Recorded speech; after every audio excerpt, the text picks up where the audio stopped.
this thing like we left something. What's going on, y'all? And welcome back to I Got a Story to Tell. This is episode 9, N-I-N-E, 9.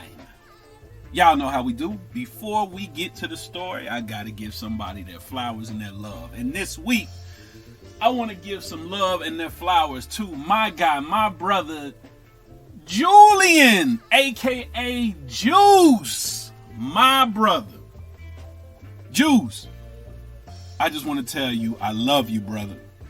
I want to tell you thank you for always being you, always being supportive, always having a kind word. And I'm praying for you, brother, you and your beloved Cleveland Brown. Juice, I appreciate you. All the way back to when you would call me on a Monday just so you can vent about your Cleveland Browns, man. We've been through a lot. You've been through a lot. And you still going. Brother, I appreciate, I respect, and look up to you. I think your drive and determination is a beautiful thing. Your ability to always push forward no matter what the situation may have been, may be. You pull through, you come through on the other side. So Juice, I just want to tell you, keep going, keep doing what you do, keep being the brother you are, and I love you. And with that being said, people, I got a story to tell. Let's go.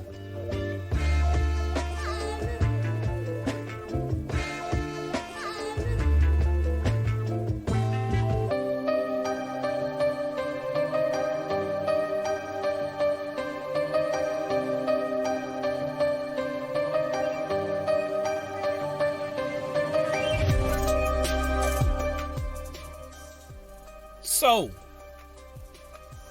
this story takes place in 1993. I am 15 years old and I am a sophomore in high school.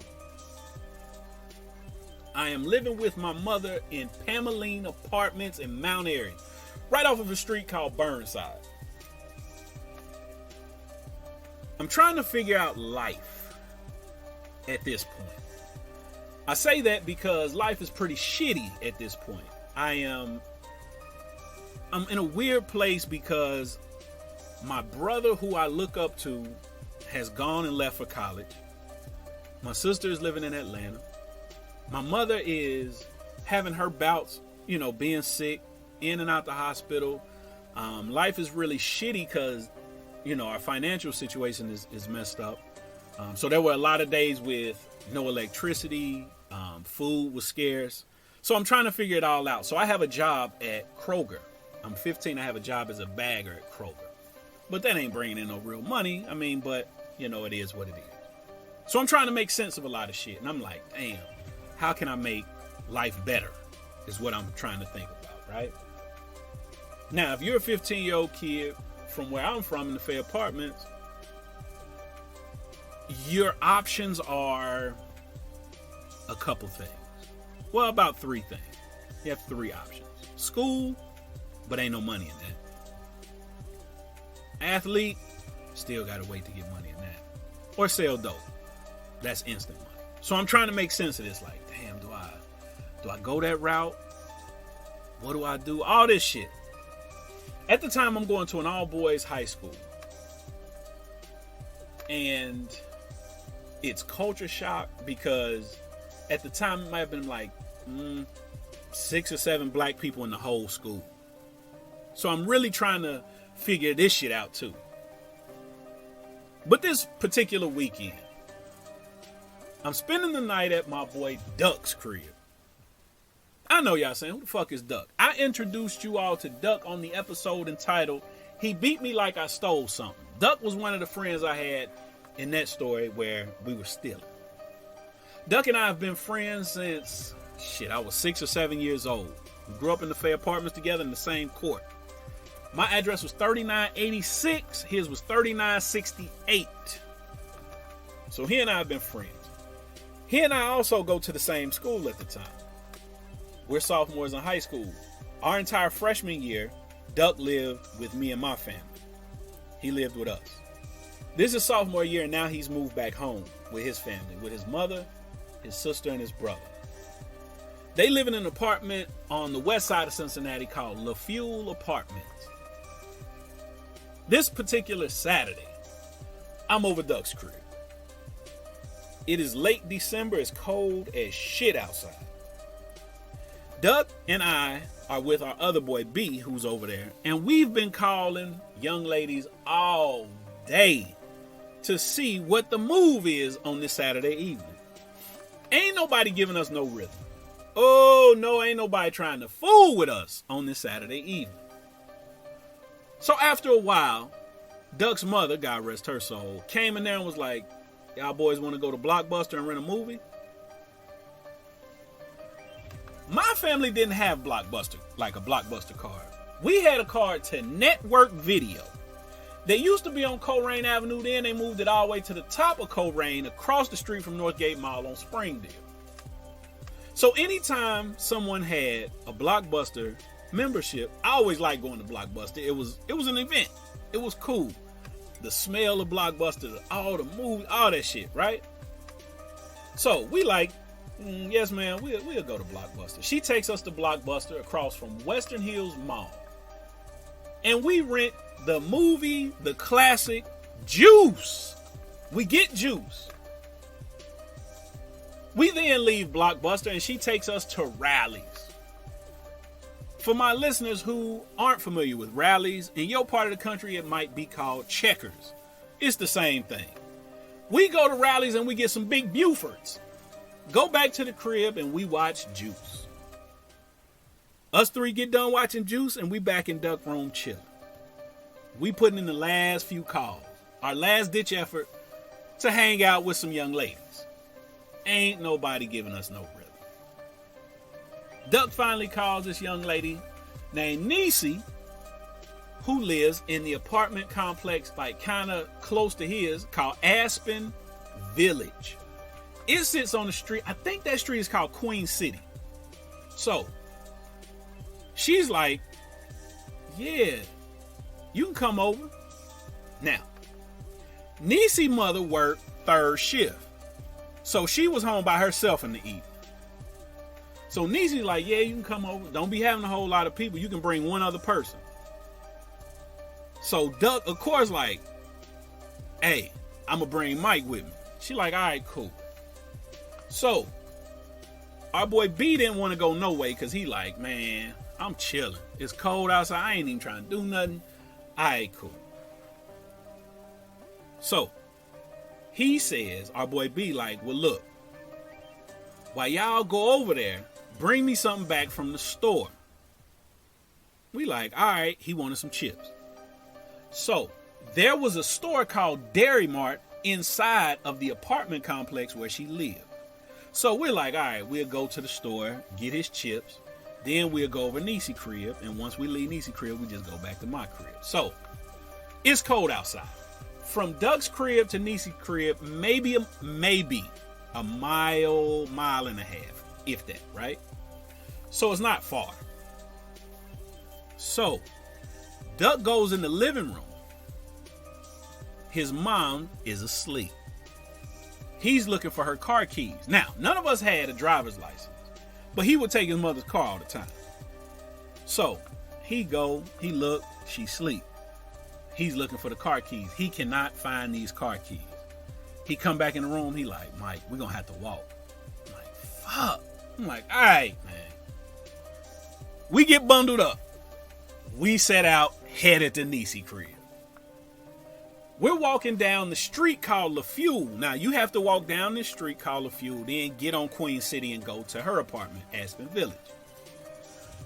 As we're walking down La Fuel, he and I start freestyling. For people who don't know who freestyling is, when you rapping, making up raps off the top of your head. Then that transitions into us rapping Players Ball by Outkast. At the time, that was my shit. So we're going back and forth arguing about who's going to be Dre, who's going to be Big Boy. We finally settle it. I'm Dre, he's Big Boy. Oh, we rapping. We getting it. That transitions into him doing his own solo performance of Tupac's Brenda Got a Baby, which was his favorite Tupac song. We walking, we rapping, we he-in. We turn, headed up the hill, about to go towards Aspen Village, where Niecy lives. Then the conversation turns to my financial situation at home. Duck and I are close. He knows what I'm going through at the time. I'm telling him like, hey man, I don't know what I'm gonna do. He says, well, I mean, shit, you can sell dope, maybe sell weed or something. Or, he's giving me all the options that, again, cats where we're from, this is their thought process. I'm like, yeah, I could. So I'm giving it some thought. Mid-conversation, he like, damn, we didn't even ask me what type of chips he want. I'm like, damn. So, cell phones aren't out at this time, or at least we don't have one. So, inside Aspen Village apartment, there's a visitor's booth where you can use a phone and call people. Now, the way this visitor's booth is set up like a bus stop. Y'all know how at a bus stop, there's like the plexiglass little booth that's plexiglass on three sides. And the side that's open in the front is where the bus pulls up and you get on. It's like that. And on that back plexiglass side is a phone that you can use. So he's like, oh, well, I can use the phone up here in the booth and I'll call B and ask him. I'm like, all right, bet. So we get up there to the booth. He calls B. He calls his crib. And so he was like, well, either my mama answer or B an answer. I'm like, all right. Nobody answered. He's like, oh, shit. He calls again. Nobody answers. It's cold as shit outside. I'm like, hey, man. We just gonna get him some grip-os and shit. If he want him, he want him. If he don't, he don't. It's cold out here. Let's go. He like, let me call him one more time. I'm like, all right. He called. B answers. They're talking. He like, yeah, if they got these, give me these. But if they ain't got, he going through the whole shit. Y'all know how cats be. I'm like, man, hurry up. Man, they get off the phone. I'm like, finally. We turn around and step out, about to go to the store. As we're turning around, a blue Plymouth Laser pulls up. Y'all may remember what Plymouth Lasers are. They the little coupe, little car. They were kind of in the same vein as like an Eagle Talon. They small cars, real little back seat. And so this blue Plymouth Laser pulls up. Two people up front, one person hunched over in the little like tight back seat. They roll down the window and the driver says, hey, what's your name? Looking at Duck. Duck like, what? He's like, what's your name? I'm like, fuck you need to know my name for? You the police or something? He was like, nigga, what's your name? Duck was like, man, get the fuck out of here. He look at me, say, hey, what's your name? I'm like, nigga, for what? He looks at the person in the passenger seat, taps him on the arm. He say, yeah, that's them niggas. I'm like, huh?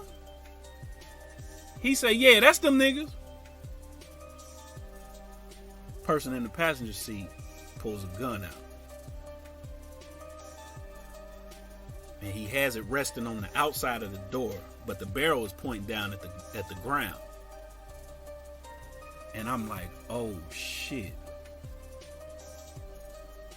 What the fuck? Shit just changed so fast. The guy in the passenger seat says, yeah, that's you. Looking at Duck. Duck like, nigga, I don't know what you're talking about. The person in the driver's seat says, yeah, that's them niggas. Yeah, that's them. That's them. Shoot them niggas. And the dude in the passenger seat points the gun at me. And I'm like, oh shit. This shit just took a real bad turn. And I can't believe what's going on. And I'm like, shit. All I could think about was my brother. And I'm like, damn. Why is this going on? What made this happen? I'm just trying to make sense of it. And Duck like, hey, y'all got the wrong people. And the driver like, man, shoot them niggas. And I'm like, shit. All I could think about was my brother when he pulled out that gun. When he pulled out that gun, my mind was fucked up. And my mind is racing at this point. It's racing. It's like, damn, what is it? What? And then the guy with the gun starts, he would point it at Duck, pointed at me, pointed at Duck, pointed at me. And he came back to me.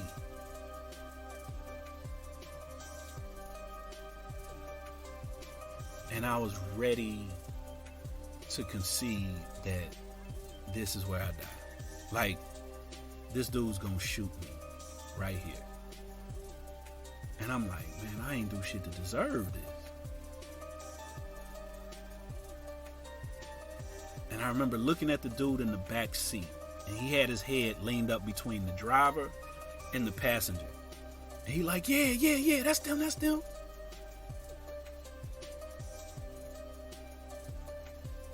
And I'm like, shit. When he pulled that gun out, all I can think about is my brother. Who gonna call him to school and tell him that I'm dead? Who gonna tell him? Who gonna tell my mama?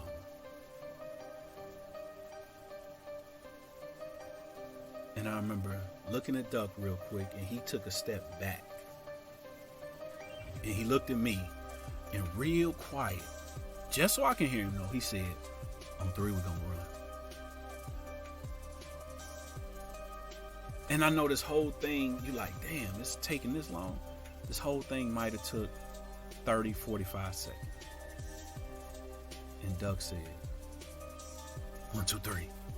Boom, and we out. Duck turns left, I turn right. Duck runs across the street behind the car towards some apartments. I circle back behind the booth where we were to a parking lot, and I'm just running. And I turn around, and the car has circled the parking lot where I was, and it's behind me. In front of me, I could see 2 apartment buildings, a very steep hill, and some apartment buildings at the top of that hill. And in my mind, I'm thinking, all I got to do is get to this hill. Because if I'm running on the street, they got a car, they can run me down, shoot me down, whatever. But I have a better chance if they can't drive, if they got to get out. I get to the bottom of the hill. There's a bunch of trees on the hill, but there's no leaves. So my vision isn't blocked by leaves and stuff like that because it's late December. All the leaves are falling. I get to the hill. I'm running fast as I can. I hit the hill. I'm going up the hill. I turn around and look. They back up. They back up out of the spot they were in. They drive around. So I'm like, shit, they coming to the top of this hill. I'm so focused and locked in, I ain't getting tired, none of that shit. That cold wind down in my lungs ain't bothering me. I get to the top of the hill. Now, in front of me, there's these apartment buildings. Now, I know that some of these windows at the bottom are for the laundry room.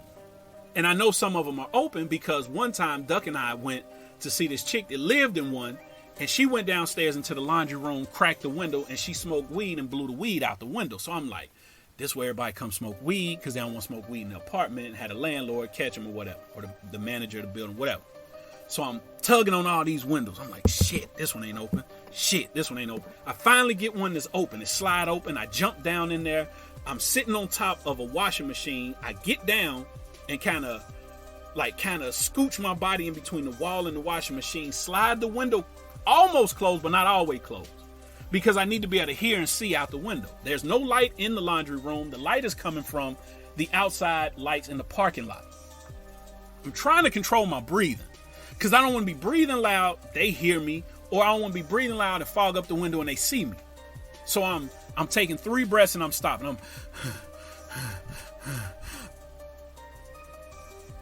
I'm doing like that. So I'm standing there. I'm looking out the window with one eye. I'm cold. I'm tired. All this shit. And the car rolls by the first time. I'm like, fuck. So I'm quiet.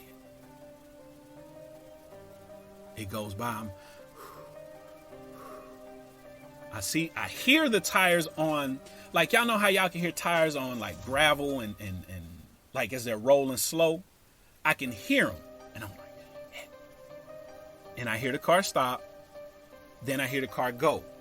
And it goes by one more time. I'm like, fuck. In my mind, I'm thinking, damn, I want these niggas gone somewhere, man. Fuck. After about 5 minutes, no noise, no nothing, I hear, pow! I hear a gun go off. I'm like, oh, shit. All I'm thinking is, they done shot this nigga Duck. That's all I'm thinking. They've shot Duck. I'm too afraid to come out because I'm like, if I come out there and they see me, it's on. So I'm like, fuck, I gotta stand here. I'm standing there. I'm just standing there. I stand there all night long. I don't move. I don't get tired. I don't get sleepy. Nothing. I'm locked in. I'm focused on the situation.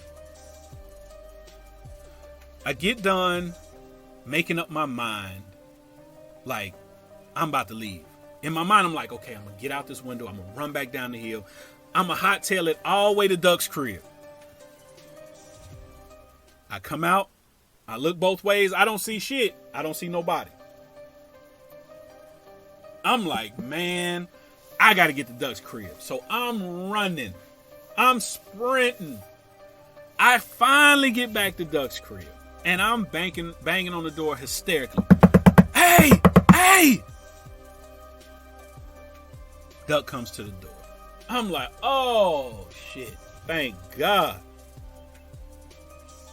I'm like, dude, I heard a gunshot. He was like, yeah, they took a shot at me. I was running. I'm like, shit. I'm sitting there. I can't believe all this shit has even happened.